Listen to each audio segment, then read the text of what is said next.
Welcome back to a brand new episode of Stand Up, Sit Down. I'm your host, Nick Perdue, and on today's show, we have the hilarious Keenan Baker. Stick tuned.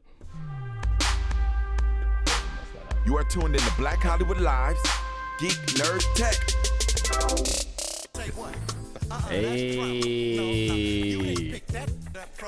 Hey, sugar-free classic West Coast. There you go. What up, Keenan? What's going on, Nick? What's going on, man? I'm good, man. How are you? I'm doing excellent, man. Yeah? Doing really good, man. You got a little sugar-free in you now? Yeah, man. See? Life is good? One of the best rappers on the West Coast to ever do it. Wow, that's saying a lot.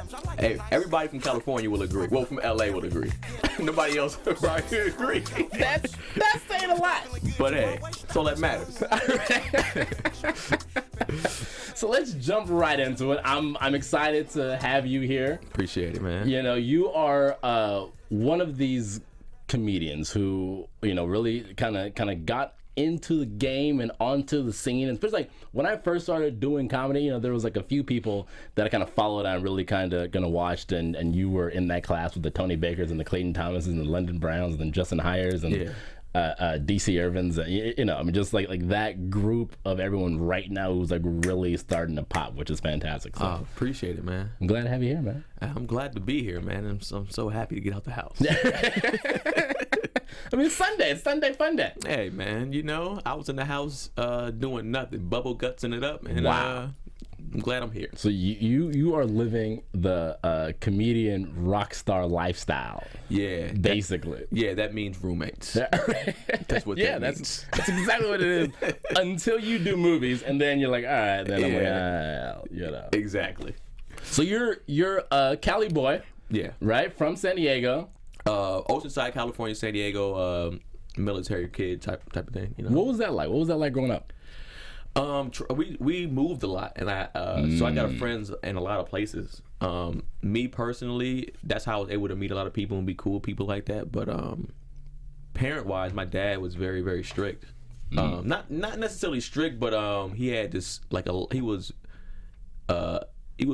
was kind of strict when it comes to like doing chores and stuff like that. Right. Well, he very was military. Yeah, exactly. So he passed it down to his kids. Ridiculous too. What chore did you hate doing that he just made you do all the dishes. time? Really? The dishes is the worst thing put to man. And we had a dishwasher, and he didn't give a damn. Like he was you ain't never you pay the bills. Dishwasher ain't never being used. I'm like, come on, what's it for then? Right. And actually, it saves more water using the dishwasher than washing the dishes. Yeah, because we let the water run. He'll come in there and cut the water off. You need to fill the sink halfway high with soap, and that's it. So I mean, and you couldn't leave if you left a fork or a spoon in the sink. He would snatch you out of bed, like literally snatch you out, pick you up in the air, and then be like, wash the damn dishes. Yeah. And I'm like, it's a fork. Please just let me sleep, because I gotta be up for school in 2 hours. But because you have roommates now. Yeah. So if you walk into the kitchen and then you're like, damn, because like I have a roommate and I'm like, well, fuck, like if I walk into the kitchen, especially after I just did dishes, and there's like one thing in the sink, I'm like, you could have, you know what I mean? Like you could have did that. I'm not with you on that. I'm just saying, like one dish, you could have did that. One dish shouldn't mess up your day. It shouldn't, but if you just did dishes, or if you did dishes like a day ago. Well, let me tell you something. How many forks do you have in your house? If you only have one fork, I understand why you're upset. But if you don't, if you got 40 forks, right? Okay, let me live. Then that's a little different. I would do it in the morning. Right. Snatch them up. Jesus. So your father was a single father. Yes. Parents divorced like around not early 10, like. You know what's funny? Divorce, it was like this. Like, I expected it. Oh, wow. Yeah, because that's what all my friends' parents did. Oh, gee, that sucks. Yeah, I think I've only known a handful of people that I grew up with, even in family, that people stayed together. So, yeah, when we ended up staying with my dad, my mom moved to North Carolina. So, that's where most of my family's from, North Carolina. Did you choose to stay with your dad, or was it just like your mom was like, no, y'all staying with your daddy and I'm leaving? It was a custody battle. My dad was in a better position since being in the military financially to take care of us. So it was one of those type of things. And I'm glad North Carolina is great to visit. Yeah. Right. In the city that she stays in. Like, she stays in Laurinburg, which nobody really knows. Right. You move to Charlotte, which is like, you know, where all my favorite teams are, like Hornets and, you know, stuff like that. That's fine, but, you know, Laurinburg, there's a Piggly Wiggly and that's it. And that's where it goes down. Yeah, that's it. The Piggly Wiggly. So I'm glad I stayed with my dad. So how did growing up in a single parent military household mold you as the man you are today? I you know what's funny? Like, I had an older brother, and my older brother, he's like 17 months older, so not that much higher, but he was like a second father because, you know, my dad would be working, so, you know, at a young age, we were like, my brother had to take care of me like an adult. So, I mean, I'm not gonna lie, for me, I was the baby growing up. Like, you can just throw me in a room by myself, and I can just play with my hands for 3 hours. Yeah, I was little brothered a lot. Like, that was my thing. Everybody made sure I was a little brother. They always looked out for me. So I kind of grew up with that. And it had to be, you know, I wasn't necessarily the toughest kid, but I got beat up a lot by my brother. Not by anybody else, but by my brother every day. So he was training you for life. Yeah, you could say that. You could say that. when you go 0 for 90,000, like my brother, I don't think I've ever beat my brother up. I don't think and it's been 30 years. Wow. Well, because like now you should catch him when he's not looking and like trip him down a flight of stairs or something, and then like people's elbow him when he gets down to the bottom. You know what's funny? When he was trying to get his bachelor's degree, and he was like, you know, on the last, I guess, writing a paper, I called him out. I was like, yo, we got the gloves here, let's go. I'm trying to study, man. And I was messing with him, punching him. And then so he was like, let's box. And we boxed, and I was serving him until the end. And then I would say I slipped over a table and fell and broke the glass table. Jeez. He would say he punched me and knocked me out over it, but I fell.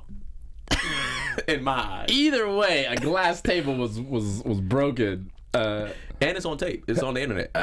I would never give you the link for it, but it's on the internet. So people can watch it and then decipher for themselves what really happened. Whoever the cameraman, it makes it look like I got whooped. But it was from that angle. That angle of the whooping. So, but that in my eyes, I slipped. Table was just in the way. Just right? in the way, man. Yeah.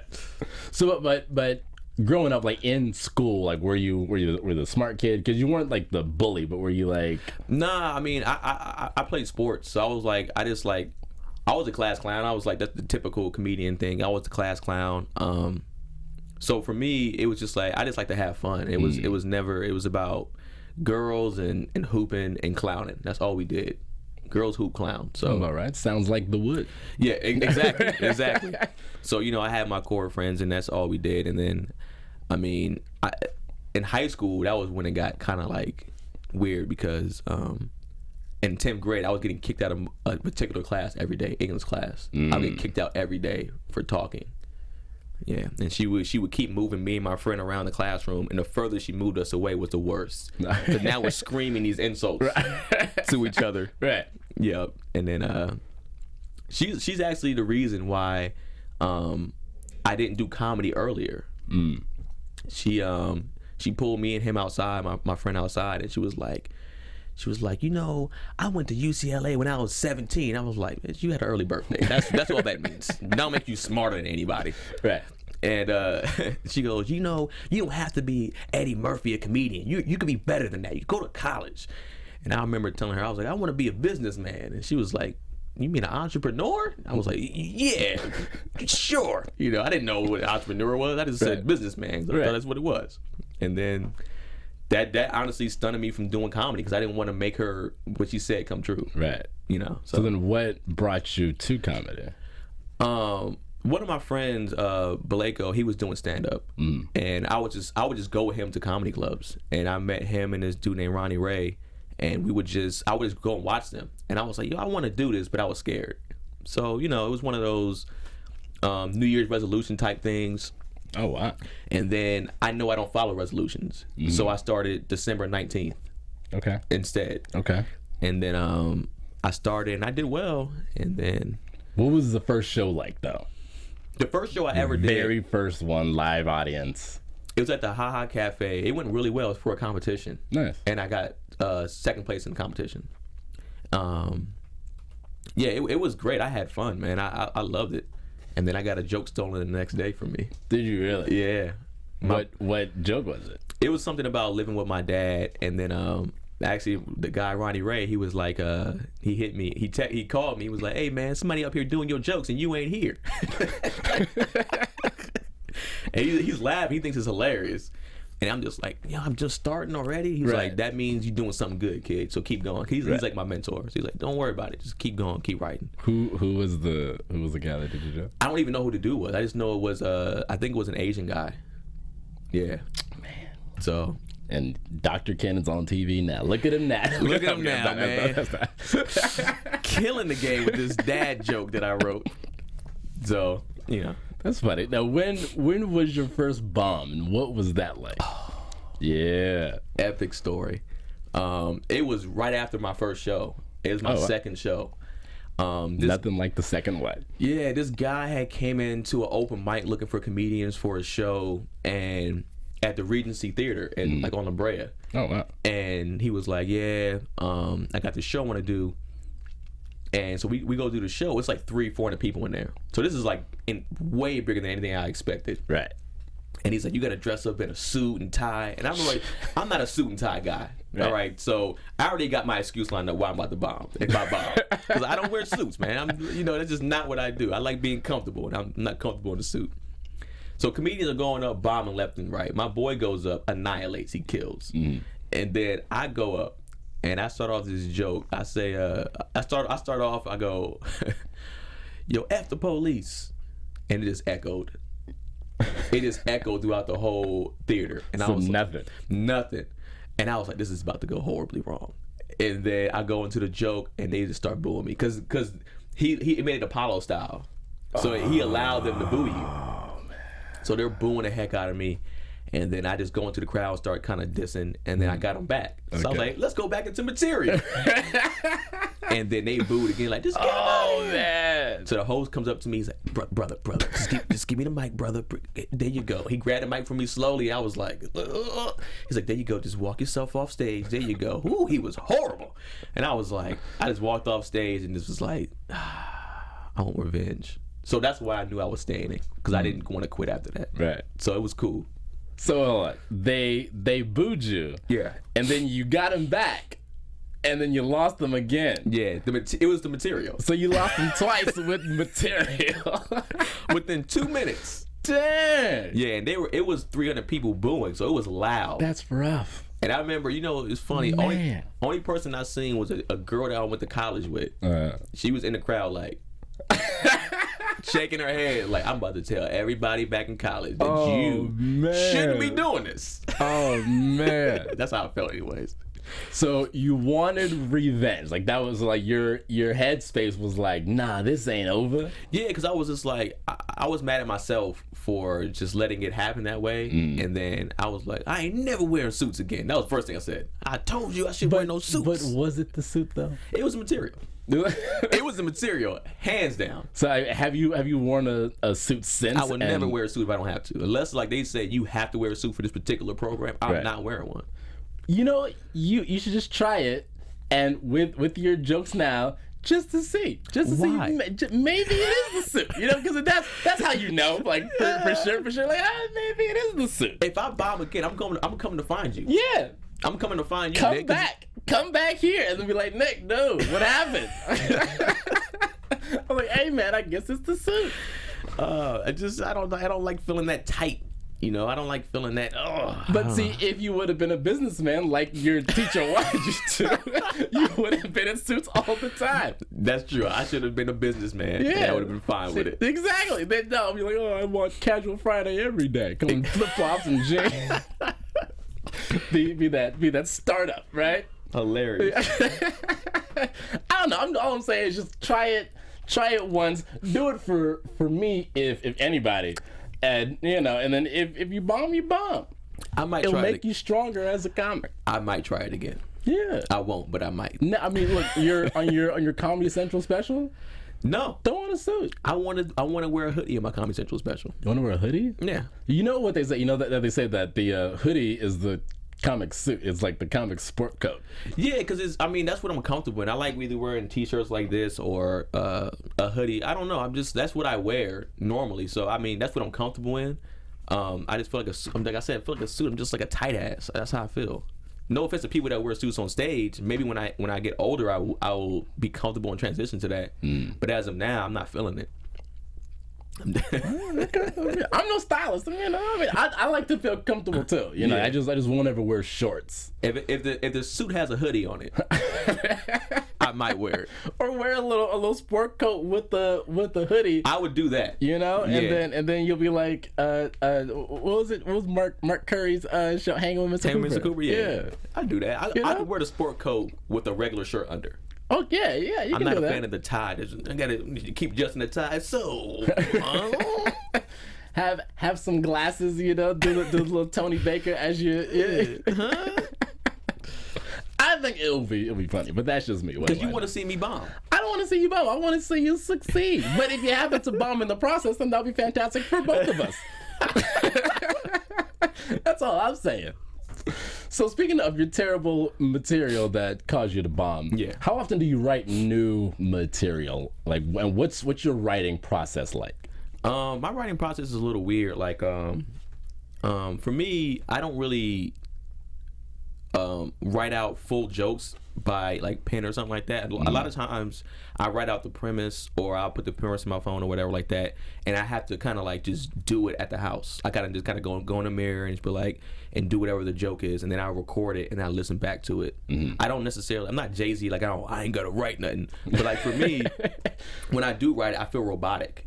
Okay. So that's why I don't write as much, because when I was writing like that, everything sounded like so like this, that, and I hate it. It didn't sound like I sound like a robot. So I gotta be a little loose when I do my jokes. It's never fully the same all the time. The punches are the same, but sometimes how I get to it might be slightly different because I need to be a little loose.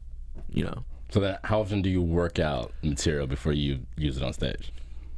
It depends how I feel. Like if I feel good about this new joke I just like started putting together, I would try it on a show if I have a show that night. But I'll put it in between some two good jokes. Because if it bombs, I'm like, oh, gotta pick it back up. Right. So I'm not gonna sit there and close with that brand new joke. Unless I'm just feeling myself, and then just throw it out there. Okay, guys. And then that's how I end my set. Now, if it bombs, I'm gonna, even if the lights on, I'm like, let me just pull out this 30-second joke to just recover what I just did, and then, Okay. Yeah. Okay. Kind of plays. Okay. Yeah, not playing it safe, but it's just like. But yeah, it's just because it's smart because you have something to back clean up. Yeah, exactly. Just in case if it doesn't hold its weight. You want to end on a laugh, man. You don't want to end on a bomb. That's crazy. You want them to. It's how you. It's not just how you start. It's how you finish. Right. So if you don't finish strong, it don't matter what you did in there. If you killed and then you bomb at the end, they're gonna be like, "Who's that kid again?" They're not gonna. They're not gonna give a damn. Oh, I seen this kid. He's sad. He's terrible. When the joke doesn't work, how long do you keep it to try and rework it, to tweak it before you throw it away? Do you throw jokes away? I don't throw jokes away. Somebody, one of my friends told me, back to my mentor Ronnie Ray, he's the one that told me, he's like, never throw a joke away. He was like, you might come back to it 5 years later, and then you might be ready for it mentally. You might not have been mentally ready for it at that time. Right. And there's been jokes that I put away when I first wrote that I came back to, I'm able to do them better because, my thought process is different. When I first wrote them, I didn't know where to go. Right. So I have Evernote. That's what I put all my stuff in. So I always go back to my Evernote. I'll go like 3 years ago and be like, oh, I don't even do this anymore. Let me try this. And then it's totally different when I try it now. Yeah. Yeah. So I don't understand how you can throw something away unless you've already done the material on a special or whatever. Yeah. Then it's trash. It's done. But if it's never been on TV, I'm keeping it until I can have it fully polished. Or what if you put it online? Because that's the other thing too, is that if you have this dope joke that's online and this video already has like 300,000 hits, and then like you go to use it live or you go to use it on TV, people are like, oh, we've seen this joke already. If it's just one joke, I don't mind. But if it's like my whole set and they got and it's getting like 1 million views, then I might not do that set like that. But then again, it's just a million views online. You probably getting some repeat views, and then you also have millions of people that haven't seen it yet. That's true. So that's a hard thing to go to, because the internet is such a weird thing. Yeah. You know what I mean? So it's like I would say don't retire it until you feel comfortable to retire it, or like I said, I feel like if you put it on a special, don't repeat that after that. Like you cool. You did it, it's done. Fight for some new material. That's how I feel anyways. Or like, what if, you're at the Laugh Factory, right? Because like I've seen this happen to where you have guys who, have done specials or whatever, and they get on stage and they're just kind of going through stuff, and the people yell out, "Do the such and such joke." Will you oblige and do that joke, or will you be like, "Nah, I don't do that joke no more"? Wow, I never thought about that. You know what I mean? Because if it's like a fan favorite, or at least for that one person, like will you do it For that one person? I don't know if I would. For just one person, but I know like some of the greats have classics, and they might do encores when they're doing like hour shows. Right. If I'm doing a 10-minute set, no, I'm not gonna. I got 10 minutes to get this new material off. Right. But if I'm like, I'm headlining and I'm going around doing an hour 20 and a show or whatever like that, whatever it is, I might do some encore of the classic jokes that I have. But other than that, I mean, no, not on a 10-minute set. It's like, yo, I'm trying to build material, so I'm not gonna. I wouldn't do it. What's the best show that you've done in your career thus far? Like the most memorable? I guess I have a few memorable shows, but last year in Oakland, squeaked a little bit. Grown man still squeaking. On my birthday, actually, we did a show in Oakland. Me, Tony, Keon, DC, Brandon. We did a show together up there, and let me tell you something. On my birthday, I was nervous. I didn't even tell anybody it was my birthday because I didn't want to bomb on my birthday. That was my fear. Yeah. Was to take an L on my birthday. So I just remember, like, I remember preparing for that set like 2 weeks in advance. Like, I never do that. I never sit there, all right, I got to make sure this stuff is cleaned up correctly. Right. And we went up there, and all of us has had like monster sets, and it was like a smaller crowd. It was probably only like 50, 60 people in there, but the laugh, people falling over, crying, laughing, slapping their knees, and there was nothing better than that. It was just like that feeling they gave you when you're doing a black crowd. Like they show them, and Latino crowds probably show the most love when it comes to so I think like a lot of love when it comes to the action of like they give you a lot back when you're giving them a good show. Right. They give you like incredible energy back. It's nothing better than that. So that was the most memorable. I still listen to that set to get stuff down correctly. So right. Now, do you tweak jokes for certain crowds, or for like when you travel and do different cities, do you have to tweak jokes? A lot of my stuff is family based, so I don't have to tweak a lot of jokes. If I'm using a reference that's majority, like that might only fit in a black crowd, I might do a different reference that a white people might relate to more.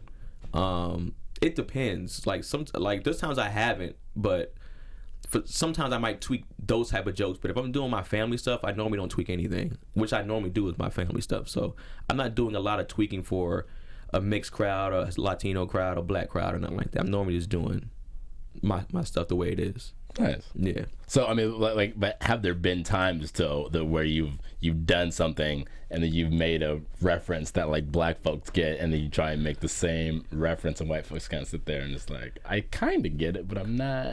Yeah. When I took a L at the J spot, that happened.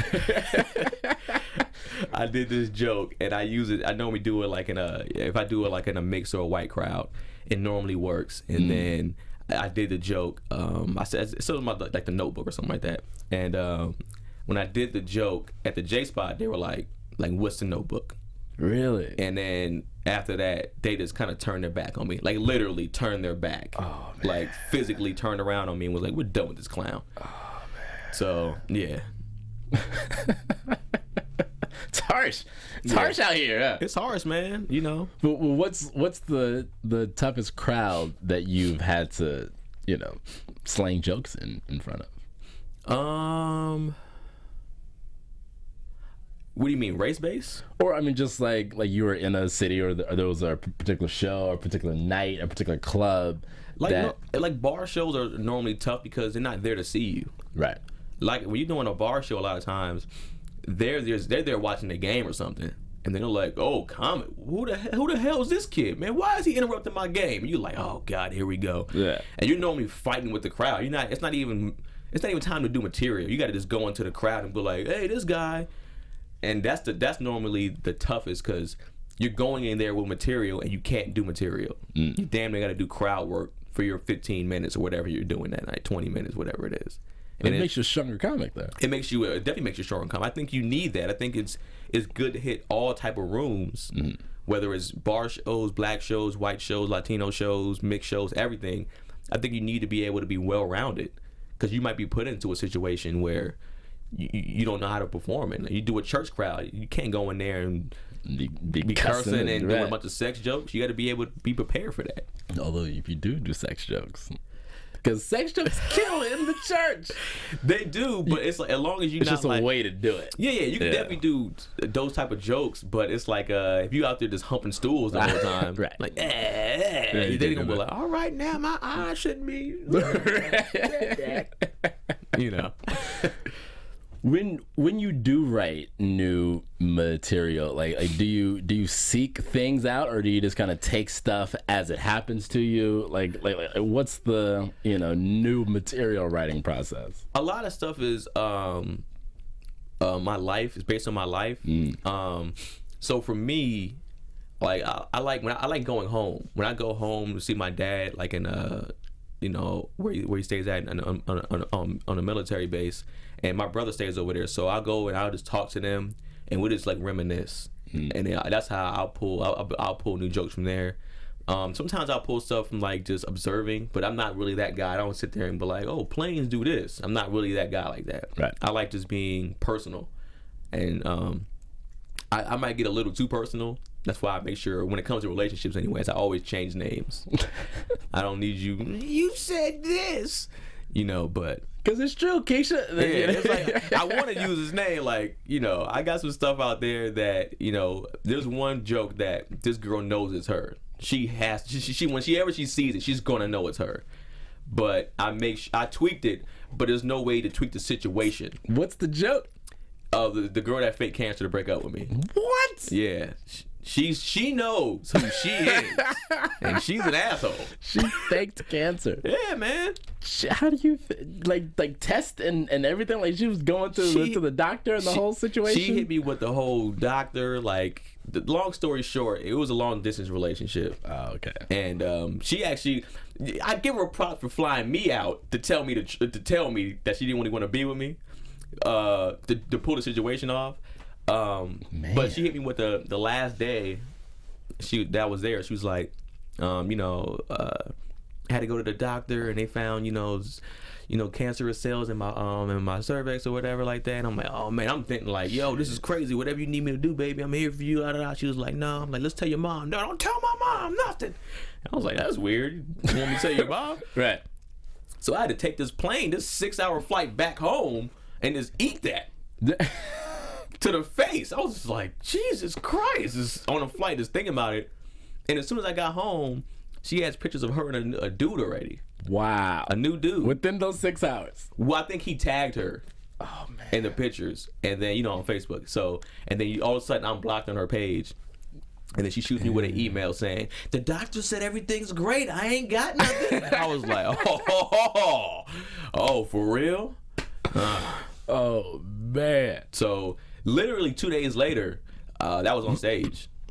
I didn't wait. I was just like, it wasn't funny for a long time. It was painful, but it got there. And so, but you were able to work through it by saying it on stage and getting through it. Like, does it still hurt now? Oh, now that happened like in 2011. So now it doesn't. It doesn't hurt, but it's like it's one of those things like I still don't have full closure with everything. Like, why did she do it? Right. So I'm one of those people. I need full closure to be fully over it. So I'm not 100% over it because of that, but I don't like. It doesn't really affect me like that. You know what I mean? Right. I'm living. You're not losing sleep. Nah, I'm still out dating. So I'm not like forget every woman in the world. Man. No. So now, like, is there any joke that's off limits for you now, or is it just no holds barred? Not off limits. I just don't. There's stuff about my mom I don't know how to make funny yet, and so it's hard for me to do that. My mom's she might be a little sensitive, and I don't want to say the wrong thing and get that call like, so this what we doing, kid? I don't want to get that call, and then the family calling me saying, so you doing this, kid? I'm like, here we go. My dad encourages all jokes. Right. My dad encourages everything. My mom does too, but if I get too personal, I know my mom will give me that call and be like, you, when I see you. So, I mean, like, would you run anything by her first, or you just gonna throw it on stage? I mean, I would probably put it on stage first, and then and then tell her, hey, because so I'm not doing TV a lot like that. If I was doing TV, then I would run that joke by her before I, especially do it on TV. Especially even my dad, I'll probably run it by him, and if he goes, hey, I ain't feeling it, I'm like, well, you shouldn't have did it. Too late. I'm just running it by you to let you know I'm about to do this joke. But if it's something like, I'm like, hey man, at the end of the day, I'm just giving my point of view. Right. You write your book if you got a problem with it. That's funny. Yeah, so have you ever had to apologize for something that you said on stage? Never, and I never will. You never will? No. So, like, what do you feel about those comics who've apologized for jokes and for stuff that they said on stage? Hey, they're trying to keep that money. They want. A lot of times it comes to like when they apologize, it's like whoever they're with, whatever network they're working with, is like, hey, right, you compromising some bread here. Right. Our channel's being compromised, so they apologize for it. At the end of the day, I shouldn't be penalized for you taking what I say out of context. Yeah. You took what I said out of context. I'm a comedian. It's obviously a joke. So you getting mad at a joke, that's you being sensitive. Right. I'm not gonna walk on eggshells. Yeah, I'm not gonna not PC. say. Yeah, I'm not gonna say certain things. Like the internet has made. It don't even be a lot of people being upset. Like it'd be like 30 people being like, they would troll you and be like, I can't believe you said this, you an asshole. And then people were like, I'm sorry, man. Unless 5 million, even if 5 million people were coming at you, it's rare that would even happen. But as soon as one of those organizations be like, hey man, we offended, and I'm be like, well, kiss my ass. Matter of fact, I'm writing a new joke about you right now. Yeah, see, I mean, but you can do that when you don't have like a network TV show. If you have a network TV show, then you gotta kind of be a little. And that's what. Now, granted, if you're on like cable, if you're on like HBO or something, then like you can get away with a little more. Well, that's when you actually talk to those networks and try to be like, yo, man, like. First of all, they should know what type of comic you are before they even put you on anything. That's the first thing. So if you're that type of comic, then they should know already. Like, hey, you're gonna be pretty offensive. So I don't think it should be that big of a deal, to be honest. That's just me though. But I mean, they do, man. If one of these networks be like, yo, Keenan, we need you to apologize. You compromising $1 million. I might be like, hey, I'm out, man. Wow, you would do the Dave, you would do the Dave Chappelle and walk away. I might walk away. I'm not. People, 50 million, Dave. I'm like, man. At the end of the day, man.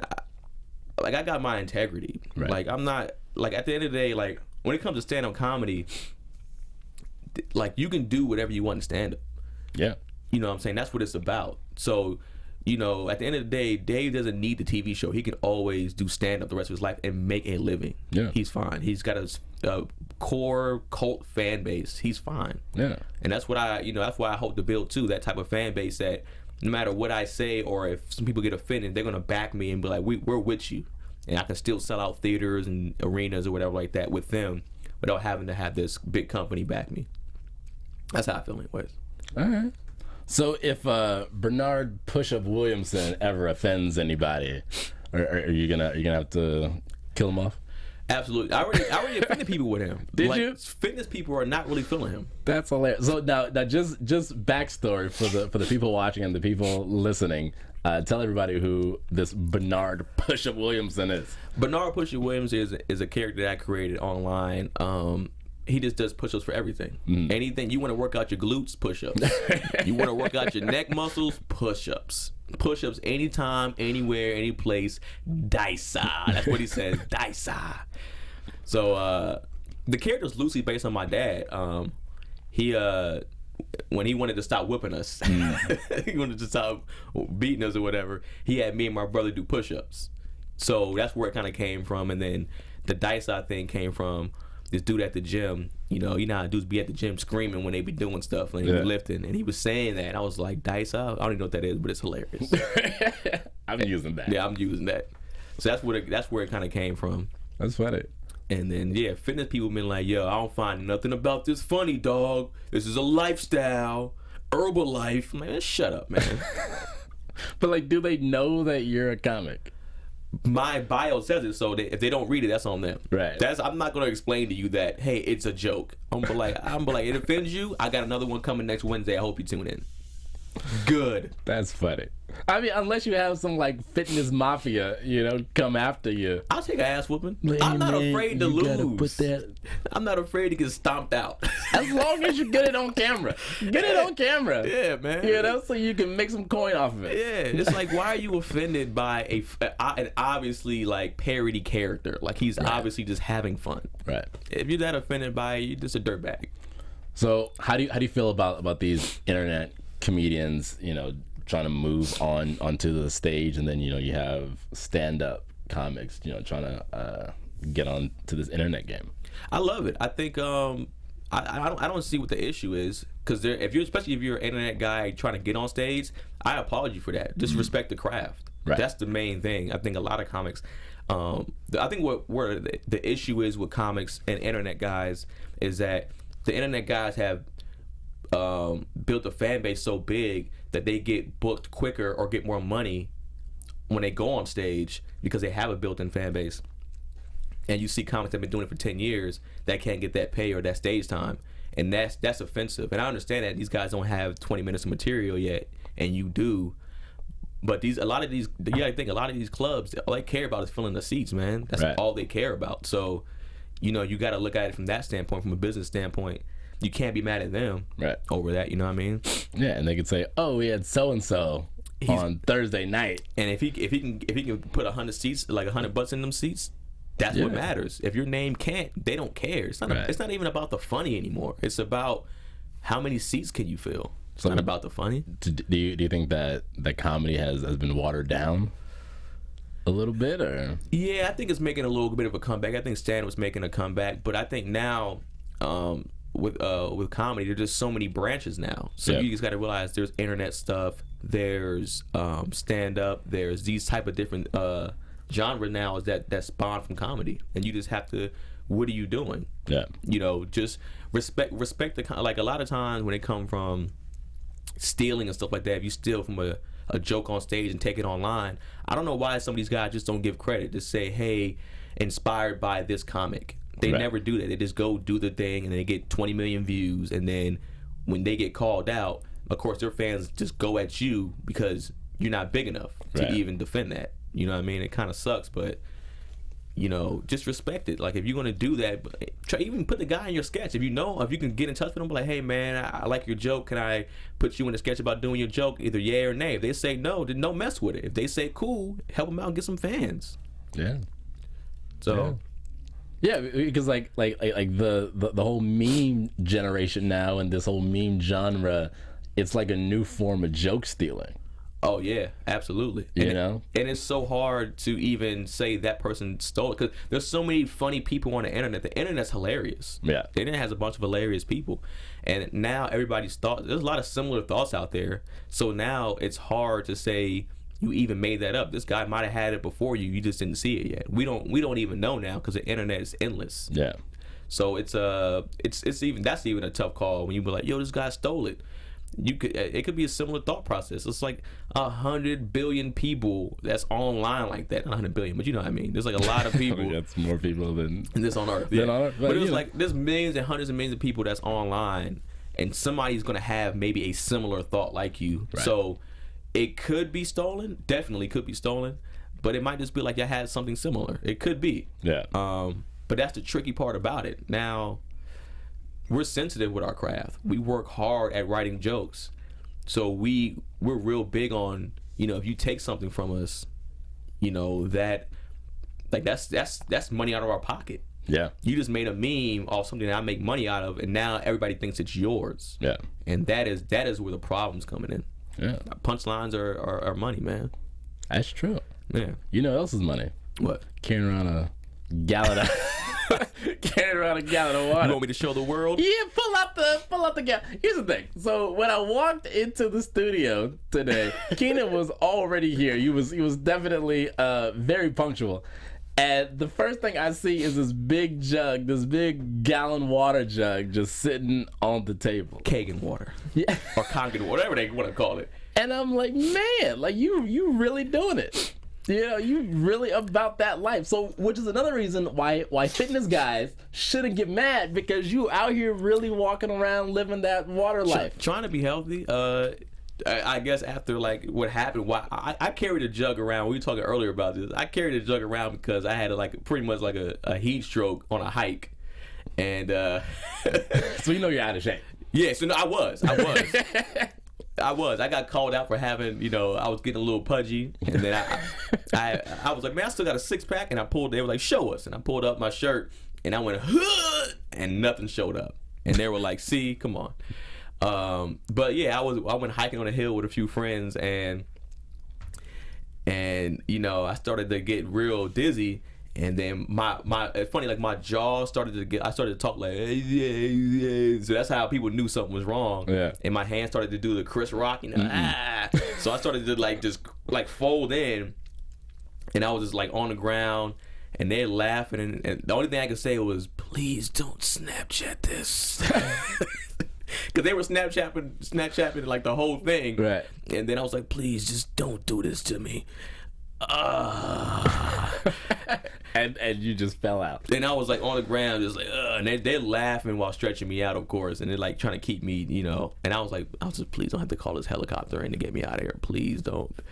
And then I ended up finishing the hike. They were like, how much water did you have? I was like, I had a pastrami sandwich, which is full of salt, and then I had like this much water. Oh yeah. And they were like, you deserve this. Yeah. You deserve every bit of what just happened to you. You need to learn how to drink water. And I was like, since that day. There it is. Since that day, man. There it is. See, so you've learned. That's a lesson right there. You gotta learn. I learned from my mistakes. Yeah, absolutely. Nice. So now, what piece of advice can you give to young aspiring comics, people who want to try this whole stand-up thing, who are kind of I don't know if I want to do it. What's probably the best piece of advice you can give? If you want to do stand-up, just make sure you respect the craft and get on stage as much as possible. Don't steal jokes. And get on stage as much as possible. That's the best teacher. Like nothing else is going to teach you anything better than that. Right. No other comic. They might give you some good advice, but the best thing to do is to get on stage. That's going to humble you. That's going to make you stronger. It's going to make you comfortable. Because no matter, even if somebody's writing your jokes for you, it's like it doesn't matter. Like they, at the end of the day, if you don't get on stage, you're not able to deliver, you're not comfortable, it doesn't matter how they come across. It's not going to look good. Now, what's the biggest piece of advice that you've gotten in your career? That was the biggest piece. That was it? Yes, just get on stage? Get on stage. Because I remember I used to be like, so what can I do to get stronger? They were just like, get on stage. I was like, but what about with jokes? Everybody has their own writing process. Yeah. Some people sit down at 3 p.m. to 5 p.m. and write jokes. Yeah. Some people don't write at all. They're off the cuff. And my boy was just like, yo, just get on stage as much as you can. The more you get on stage, you'll become a beast. You'll figure it out. Yeah. And that was the best advice I ever got, and that's what I do. Nice. Yeah, man. So now, where can people see you live on stage, ripping and running on these jokes? I'm at a friend of mine, Crystal's birthday party, May 7th. I don't have I have to go to the flyer if that's fine. Yeah, you pull the flyer. I'm at her show. This is like real comics, how they're like, I'm somewhere, but let me just pull out. Let me check the email to make sure the email came through correctly. Yeah. Check that group text.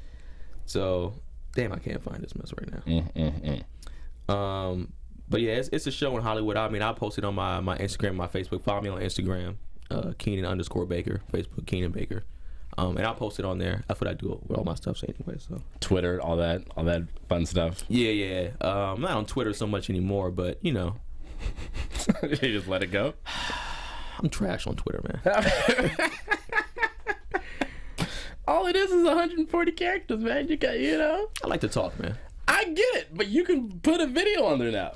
You can take your Snapchat video and put it on Twitter. So if you're funny on Snapchat, and then just throw it on the. But Twitter ain't the same. When I first got on Twitter, like 08, 09 or whatever it was, Twitter was like when people said follow Friday, right? And they really followed you, right? I seen friends go from like 300 followers to 1,000 because you know their friends told people to follow them. Yeah, people don't, like unless like you have a fan base, they don't care. Like it's just like. You put out gold, and I said I was like, yo, I'm there's some tweets that I favorited myself, and I'm like, I'm going back to this when I get bigger. Yeah. And I'm like, you hilarious. I'm like, I wrote this back in 09, sucker. Right. Screenshot it, bring it back. Come on, man. Yeah. So, new movie coming out, and then post that tweet. Exactly. So I mean, I'm on there, but you know, I look at sports on there. I follow a lot of sports people on there on Twitter and stuff. So well, follow Keenan on Twitter. Anyway, Keenan_Baker. Yes. You know, and then you'll find his and dig through his tweets so you could find the gold and the trash, right? I hope when I get more popular and famous, whatever you want to call it, that they go through my tweets because they're gonna find a lot of things, and I'm gonna be like, yeah, that was me. That was that you when you said this. And I thought about like when shit started popping off, I was like, should I delete my Twitter and then make a new account? I was like, nah. Yeah. If you find something I said offensive, I'm gonna stand by it. I'm gonna like, hey, and I don't give a damn. I don't care. Well, man, thank you. Thank you man. for coming in. Appreciate it, man. It's been fun. Absolutely. It's been real. Yes. I need to go get a gallon of water now. That's what I took away from this interview is that I need a gallon of water. Hey, I don't care. The water was free. I don't pay for water. You guys paying $2 a gallon. I'm getting free water. All right. And I love it. All right. Well, you know, we are in a drought in California. You over here hoarding all the water. See? Now you're an asshole. You had to say that? I'm just saying.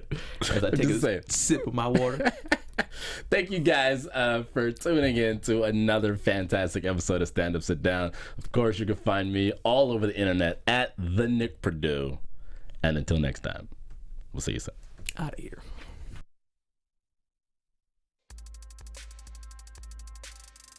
From executives Kevin Undergaro, Dario Kristen, Tiana Hobson, and the entire BHL staff, we would like to thank you for supporting Black Hollywood Live, the first online broadcast network dedicated to African American entertainment. For questions and comments, contact us. info@blackhollywoodlive.com. Like us on Facebook, tweet us, or Instagram us at BHL Online. And I am the official voice of Black Hollywood Live, Scipio. Instagram me at KingXOBay. Thanks for tuning in. Hollywood Redefined. The views expressed here are those of the host only and do not necessarily reflect the views of BHL or its owners or principals.